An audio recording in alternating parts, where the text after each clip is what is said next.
Good morning, students of class 8. I am going to teach you social science, history, chapter first, when, where, and how. In this chapter, we will learning some objectives like that. Number 1, colonial periods of Indian history means भारतीय इतिहास का औपनिवेशिक काल.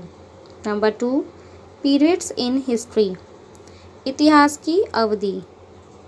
Number 3, sources of modern period आधुनिक काल के स्रोत. Number 4, modern period in Europe and India Europe और भारत में आधुनिक काल. Then now I am starting this chapter. Colonial periods of Indian history भारतीय इतिहास का औपनिवेशिक काल. History is the study of changing patterns in time इतिहास समय में बदलते प्रतिरूप का अध्ययन है. No two periods are like in history इतिहास में कोई भी दो काल एक जैसे नहीं हैं. The way our ancestors lived was very different from ours हमारे पूर्वजों के रहने का तरीका हमसे बहुत अलग था. And so characterise these changes historians have roughly divided history into three periods, namely ancient, medieval and modern. और इसीलिए इन परिवर्तनों को चिन्हित करने के लिए इतिहासकारों ने मोटे तौर पर इतिहास को तीन अवधियों में विभाजित किया है, अर्थात प्राचीन, मध्यकालीन और आधुनिक. इन द प्रीवियस क्लास पिछली कक्षा में we studied how with the arrival of people from Central Asia, new ideas, customs, practice, forms of art, etc. हमने अध्ययन किया कि मध्य एशिया के लोगों के आगमन के साथ नए विचारों, रीति रिवाजों, प्रथाओं, कलाओं के रूपों के आदि were introduced due to the Indian subcontinents भारतीय उपमहाद्वीपों में कैसे पेश किया जाता है. Due to them, a spate of fundamental changes came about in our society, cultures and policy. उनके कारण हमारे समाज, संस्कृति और राजनीति में बुनियादी बदलाव आया. In this book, we will deal with the modern period which starts with the beginning of the 18th century and with the events and developments in the life of people during the 18th and the following centuries up to the present period. इस पुस्तक में हम आधुनिक काल से निपटेंगे जो 18वीं शताब्दी की शुरुआत के साथ शुरू होता है और 18वीं शताब्दी के दौरान लोगों के जीवन में होने वाली घटनाओं के साथ और वर्तमान शताब्दियों तक की वर्तमान अवधि तक होता रहता है. पीरियड्स इन हिस्ट्री इतिहास में काल. नंबर 1, द एंशियंट पीरियड प्राचीन काल. The ancient period is generally considered to be the period before the 8th century प्राचीन काल को आमतौर पर 8वीं शताब्दी से पहले का काल माना जाता है. It is believed that the change from this period to the medieval period occurred with the arrival of the Turk in India. यह माना जाता है कि इस अवधि से मध्ययुगीन काल में परिवर्तन भारत में तुर्क के आगमन के साथ हुआ. Number 2,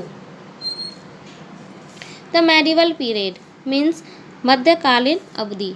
The medieval period starts from the 8th century to the 18th century मध्यकालीन अवधि 8वीं शताब्दी से शुरू होकर 18वीं शताब्दी तक है. The process of setting up an empire by the Turk brought about profound changes in the way of life of the people.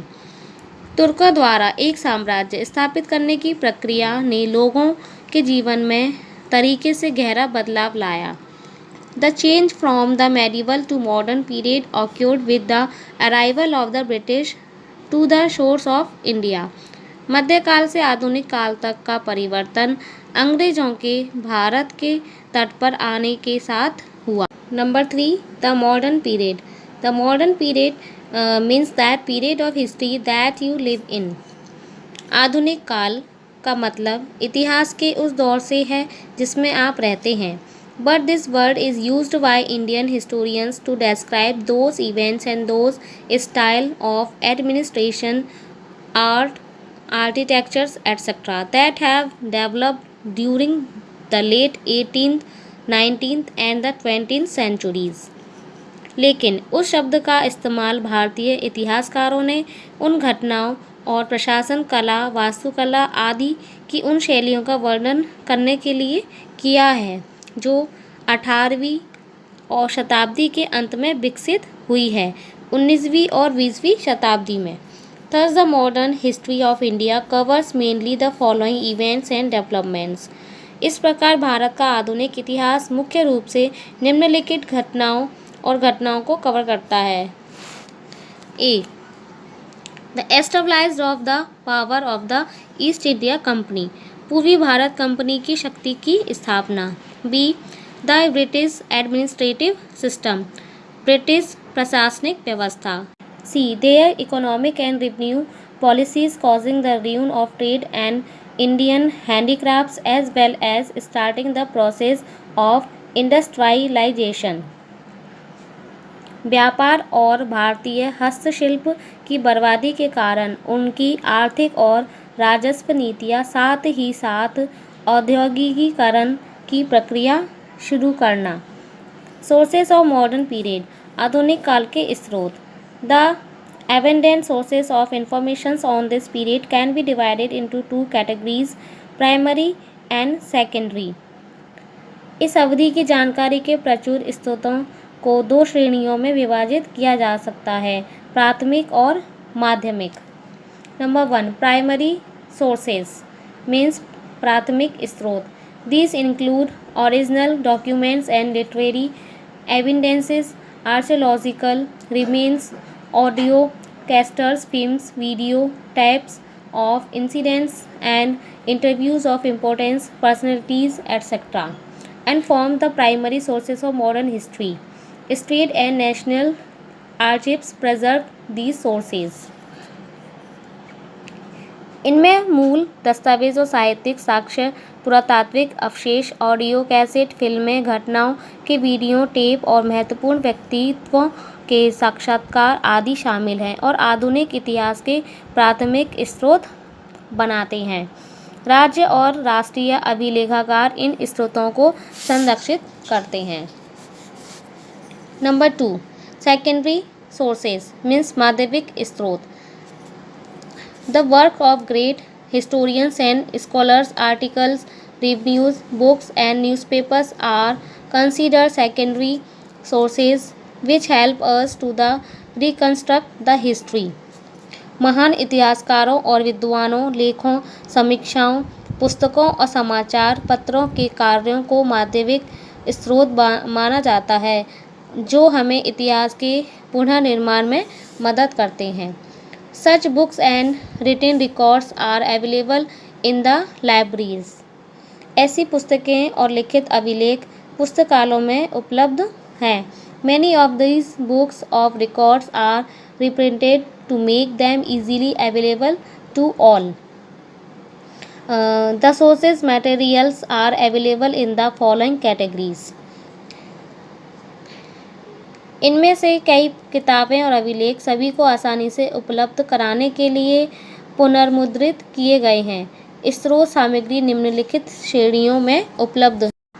Archaeological sources means पुरातात्विक स्रोत। These sources are comparatively less important for this period than for the medieval period. मध्ययुगीन काल की तुलना में इस अवधि के लिए ये स्रोत अपेक्षाकृत कम महत्वपूर्ण है। Whatever buildings and monuments were constructed during this period are mostly standing today and are in good condition too. इस अवधि के दौरान जो भी इमारतों और स्मारकों का निर्माण किया गया था वे आज ज़्यादातर खड़े हैं और अच्छी स्थिति में हैं। Gateway of India in Mumbai Victoria Memorial, Fort Williams in Kolkata, etc. are some such archaeological sources. Mumbai में Gateway of India, Victoria Memorial, Kolkata में फोर्ट विलियम आदि कुछ ऐसे ही पुरातात्विक स्रोत हैं। मोर टू नो, अधिक जानने के लिए मैं आपको ये बॉक्स के अंदर जो दिया गया है वो समझाती हूँ। द बंगाल गैजेट पब्लिश्ड इन 1780 was the first newspaper in India. 1780 में प्रकाशित बंगाल गजट भारत का पहला समाचार पत्र था। The Pioneer, Madras Mail in English, Tilak Kesari in Marathi etcetera were the other popular newspaper. अंग्रेजी में पायनियर, मद्रास मेल, तिलक का मराठी में केसरी आदि अन्य लोकप्रिय समाचार पत्र थे। नंबर 2, ओरिजिनल डॉक्यूमेंट्स मीन्स मूल दस्तावेज। Original documents like government reports, orders and official correspondence are also some important sources. सरकार की रिपोर्ट या अभिलेख, आदेश और आधिकारिक समाचार या पत्राचार जैसे मूल दस्तावेज भी कुछ महत्वपूर्ण स्रोत हैं। They provide us with important first-hand information about leading issues. They are well preserved in the archives and libraries. वे हमें प्रमुख मुद्दों के बारे में महत्वपूर्ण जानकारी प्रदान करते हैं। वे अभिलेखागार और पुस्तकालयों में अच्छी तरह से संरक्षित हैं। नंबर 3, सर्वेज, कैंसेस एटसेट्रा मीन्स सर्वेक्षण, जनगणना आदि। During the British rule various surveys were conducted like population surveys, revenue surveys, land surveys etcetera. British शासन के दौरान जनसंख्या सर्वेक्षण, राजस्व सर्वेक्षण, भूमि सर्वेक्षण आदि जैसे विभिन्न सर्वेक्षण किए गए थे। Mapping was also an important part of the surveys.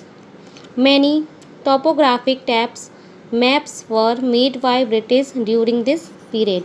Mapping भी इन सर्वेक्षणों का एक महत्वपूर्ण हिस्सा था। इस दौरान अंग्रेज़ों द्वारा कई स्थलाकृतिक मानचित्र बनाए गए थे। Census operations also started. All these reports are well preserved and readily available to us. जनगणना अभियान भी शुरू हुआ। ये सभी अभिलेख हमारे लिए अच्छी तरह से संरक्षित और आसानी से उपलब्ध है।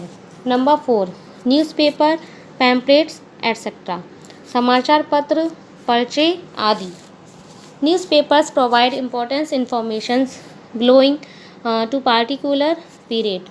समाचार पत्र विशेष अवधि से संबंधित महत्वपूर्ण जानकारी प्रदान करते हैं।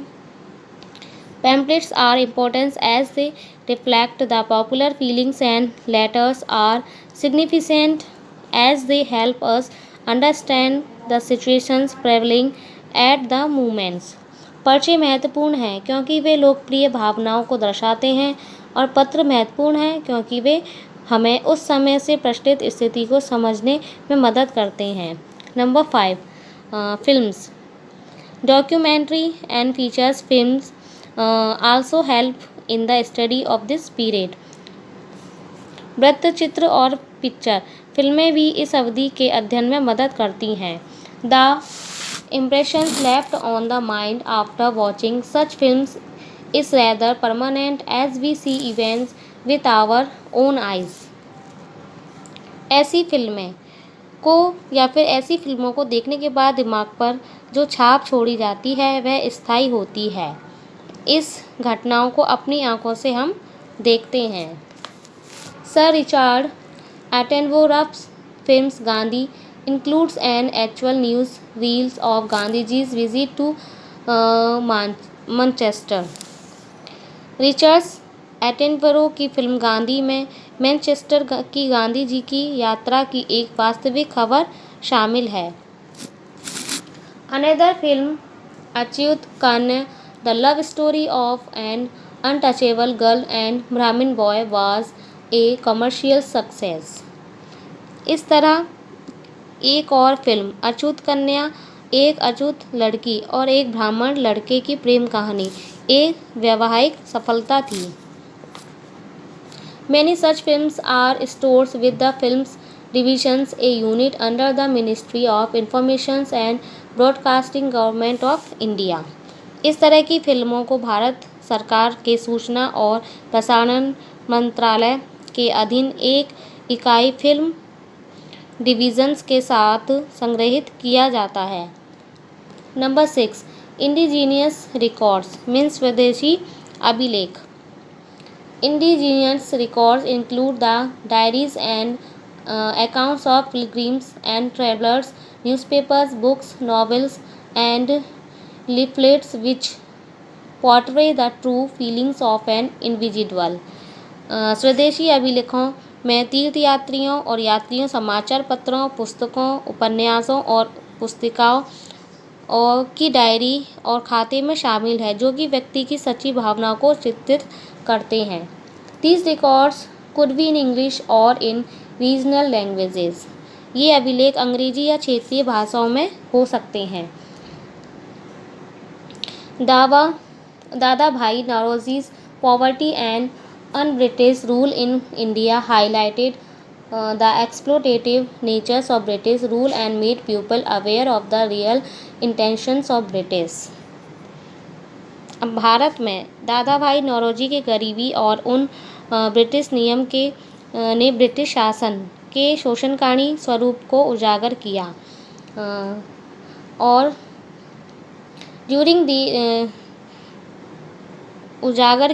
लोगों को अंग्रेज़ों के वास्तविक इरादों से अवगत कराया। During their rules the British tried suppresses the press but they remain unsuccessful. उनके शासन के दौरान अंग्रेज़ों ने प्रेस को दबाने की कोशिश की, लेकिन वे असफल रहे। मॉडर्न पीरियड इन यूरोप में आधुनिक काल। Many sufficient changes took place in the modern era in Europe में आधुनिक युग में कई महत्वपूर्ण बदलाव हुए। Trade flourished between the European and Arab traders. यूरोपीय और अरब व्यापारियों के बीच व्यापार पनपा। The trade helped in the growth of large cities. व्यापार ने बड़े शहरों की वृद्धि में मदद की। These cities become centers of secular learning which developed many intelligent minds. यह शहर धर्मनिरपेक्ष शिक्षा के केंद्र बन गए, जिसने कई बुद्धिमान दिमाग विकसित किए। न्यू इन्वेंशन नया आविष्कार। The textile industry was the first to be mechanized. कपड़ा उद्योग पहले यंत्रीकृत था। People like James Hargreaves, Richard Arkwright, Samuel Crompton, Edmund Cartwright and Ely Whitney invented new machines like spinning jenny, power loom, water frame, spinning mule and cotton loom that increased cloth productions. James Hargreaves, Richard Arkwright, Samuel Crompton, Edmund Cartwright और इली Whitney ने कताई jenny, power loom, water frame, कटाई खच्चर और सूती करघा जैसी नई मशीनों का आविष्कार किया, जिससे कपड़े का उत्पादन बढ़ा। The steam engine of James Watt and George Stephenson's helped in the movement of goods from one place to another. James Watt और जॉर्ज स्टीफेंसेस के स्टीम इंजन ने एक स्थान से दूसरे स्थान तक सामानों की आवाजाही की मदद की। Machines began to be slowly used for increased agricultural productions too. मशीनों का उपयोग धीरे धीरे कृषि उत्पादन में वृद्धि के लिए भी किए जाने लगा। Trade unionism and socialism means व्यापार संघवाद और समाजवाद। By the end of the 16th century, European overseas trade started bringing great profits. 16वीं शताब्दी के अंत तक यूरोपियन ने विदेशों में काम करना शुरू कर दिया, जिससे बहुत लाभ हुआ। The rulers of various European countries started giving exclusive rights to groups of merchants to begin companies to trade in the East in place of good share of their profit.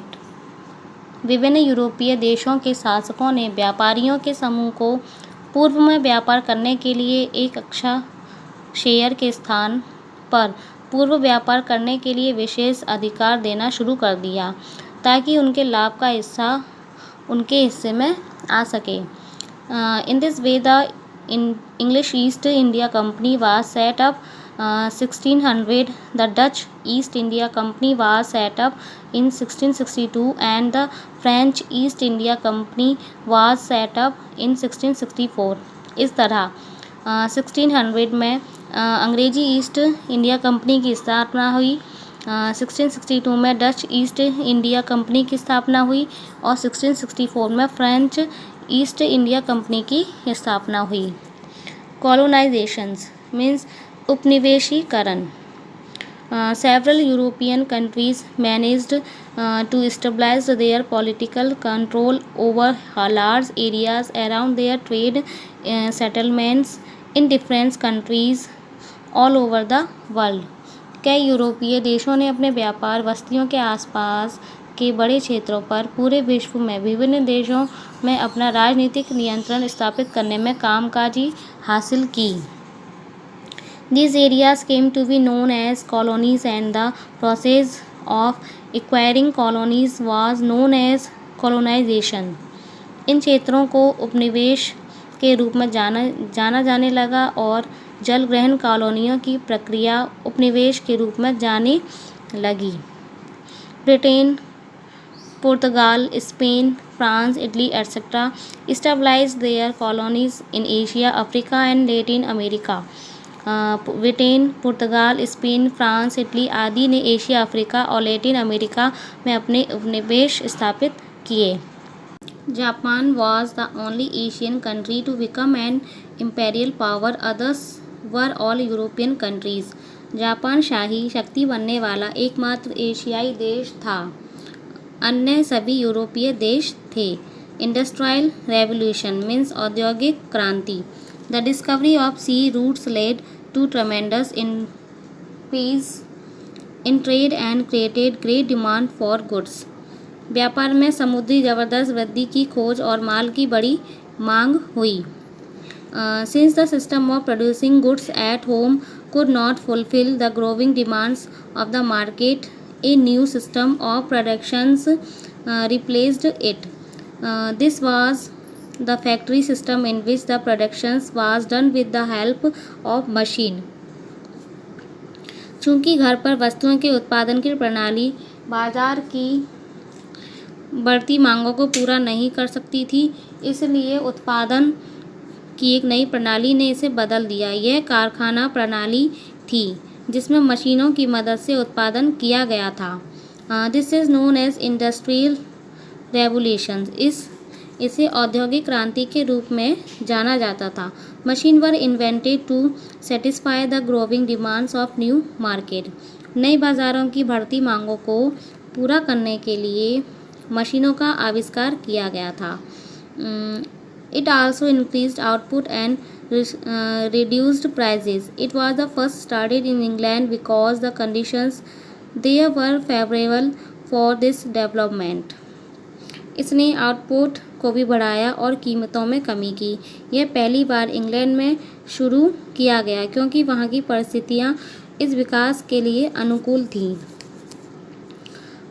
Letter on it gathered momentums and spread to other parts of Europe and the world. बाद में उसने गति पकड़ी और Europe और दुनिया के अन्य हिस्सों में फैल गया। इम्पेरियलिज्म मीन्स साम्राज्यवाद।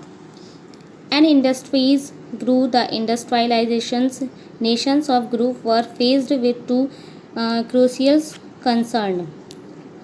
जैसे जैसे उद्योग बढ़ते गए, यूरोप के औद्योगिक राष्ट्रों को दो महत्वपूर्ण चिंताओं का सामना करना पड़ा। You have read that the industrial revolutions led to a tremendous increase in the productions of good. आपने पढ़ा है कि औद्योगिक क्रांति ने वस्तुओं के उत्पादन में ज़बरदस्त वृद्धि की है. So the first concern was to find sources for obtaining raw materials at low cost. इसीलिए पहली चिंता यह थी कि कम लागत पर कच्चा माल प्राप्त करने के लिए स्रोत तलाशे जाएं. The second was to find markets for the surplus goods they produced. दूसरा, उनके द्वारा उत्पादित अधिशेष माल के लिए बाजार खोजना था. This led the European nations to acquire colonies in the politically and militarily weaker countries of Asia and Africa. उसने यूरोपीय राष्ट्रों और एशिया और अफ्रीका के राजनीतिक और सैन्य रूप से कमज़ोर देशों में उपनिवेश प्राप्त करने के लिए प्रेरित किया. Imperialism is the policy of extending political and economic control over a big country by a powerful one.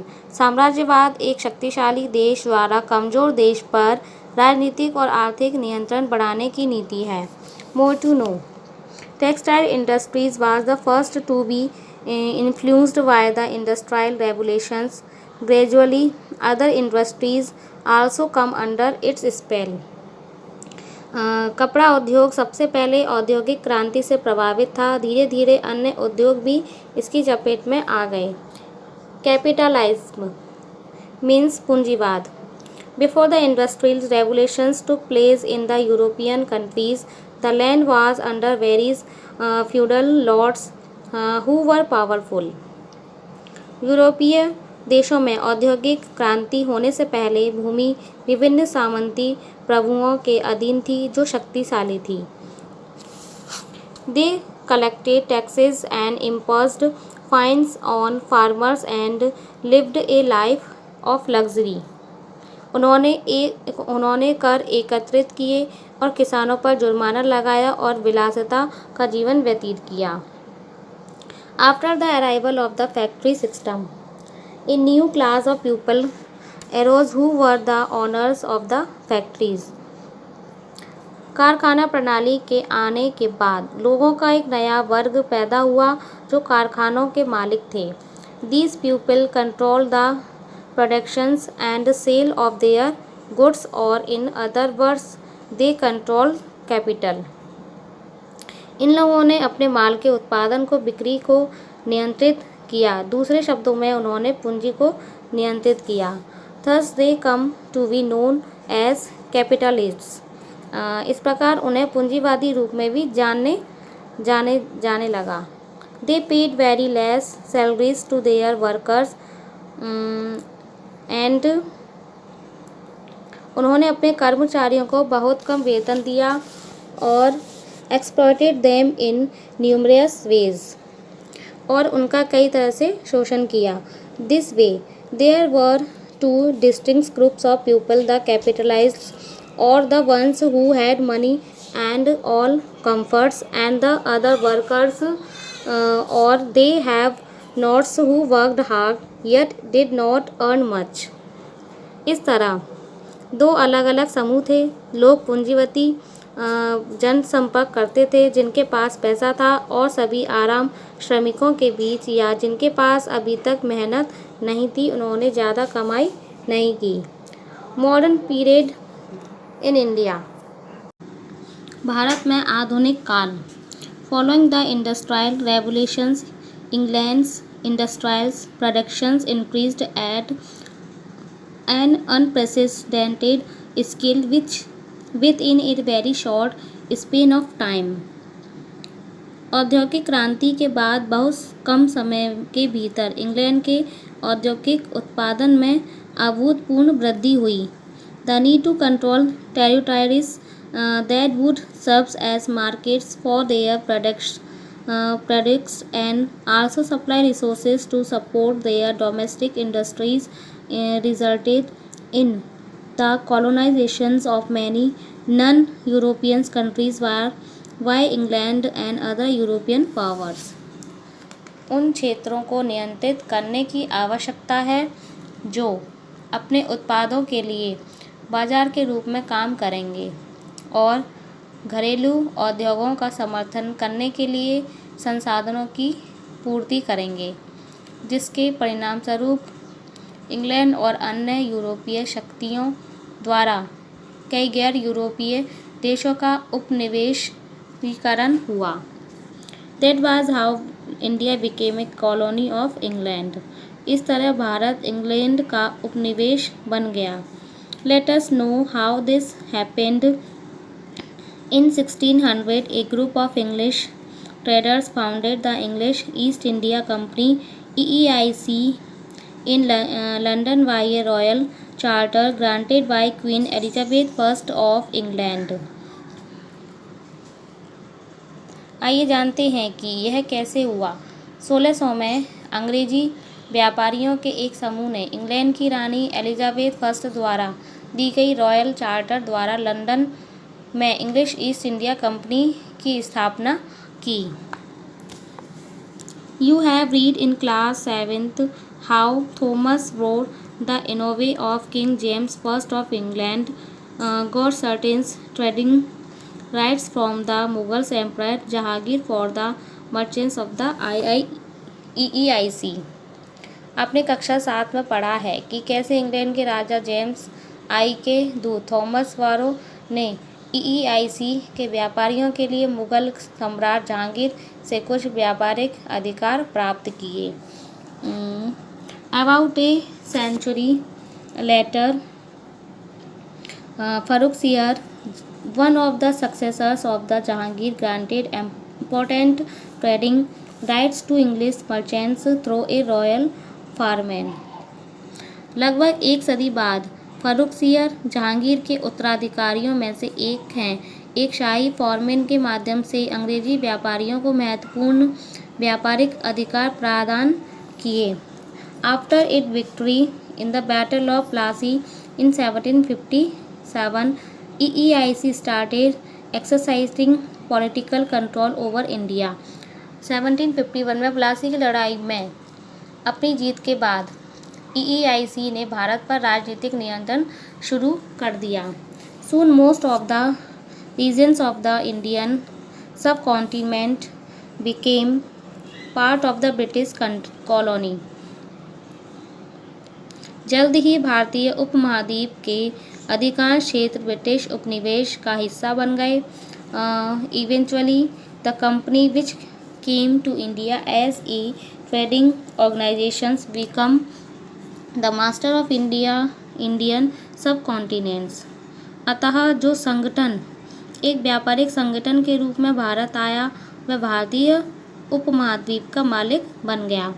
This began the colonial period in Indian history which continued till India's independence in 1947. वह भारतीय इतिहास में उपनिवेश काल शुरू हुआ जो 1947 में भारत की स्वतंत्रता तक जारी रहा।